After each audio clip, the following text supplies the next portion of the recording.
Hi, ನಾನು ನಿಮ್ಮ ಉದಯ್ ಶೆಟ್ಟಿ.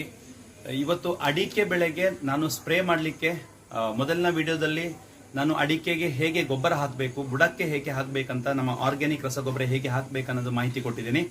ಈಗ ನಾವು ಹೇಗೆ ಸ್ಪ್ರೇ ಮಾಡಬೇಕು. ಈಗ ಮಳೆಗಾಲ ಸ್ಟಾರ್ಟ್ ಆಗಿದೆ, ಅಡಿಕೆ ಕೊಳೆ ರೋಗ ಬರುವಂತ ಸಂದರ್ಭ. ಕೊಳೆ ರೋಗ ಬರುವ ಮೊದಲು ನಾವು ಪ್ರಿವೆಂಟೇಟಿವ್ ಆಗಿ ನಾವು ಕಾಪರ್ ಸಲ್ಫೇಟ್ ಮತ್ತೆ ಲೈಮ್ ಅಥವಾ ಮೈಲುತುತ್ತು ಅಥವಾ ಸುಣ್ಣ ಅಂತ ಹೇಳ್ತೀವಿ, ಅದನ್ನ ನಾವು ಸ್ಪ್ರೇ ಮಾಡ್ತೀವಿ. ಮೈಲುತುತ್ತು, ಸುಣ್ಣ ಮತ್ತೆ ಗಮ್ ಹಾಕಿ ಸ್ಪ್ರೇ ಮಾಡ್ತೀವಿ.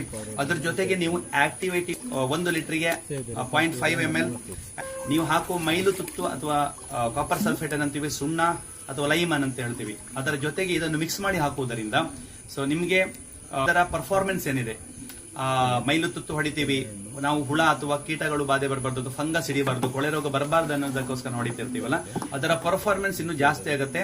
20-25 ದಿನ ಅದರದ ಪರ್ಫಾರ್ಮೆನ್ಸ್ ಇರುವಂತದ್ದು ಒಂದನ್ನು ಹಾಕಿ ಹೊಡೆದ್ರೆ ನಿಮ್ಗೆ ಅಪ್ರಾಕ್ಸಿಮೇಟ್ಲಿ 2 ತಿಂಗಳು ನೀವು ಹೊಡೆಯುವ ಅವಶ್ಯಕತೆ ಇಲ್ಲ, ಅದರ ಪರ್ಫಾರ್ಮೆನ್ಸ್ ಹಾಗೆ ಇರುತ್ತೆ. ಅಡಿಕೆ ಈ ರೀತಿ ಉದರದಾಗೆ ಪ್ರಿವೆಂಟೇಟಿವ್ ಮಾಡ್ಕೋಬಹುದು. ಹೆಚ್ಚಿನ ಮಾಹಿತಿಗಾಗಿ ಕೆಳಗಿನ ನಂಬರ್ಗೆ ಕರೆ ಮಾಡಿ. Thank you.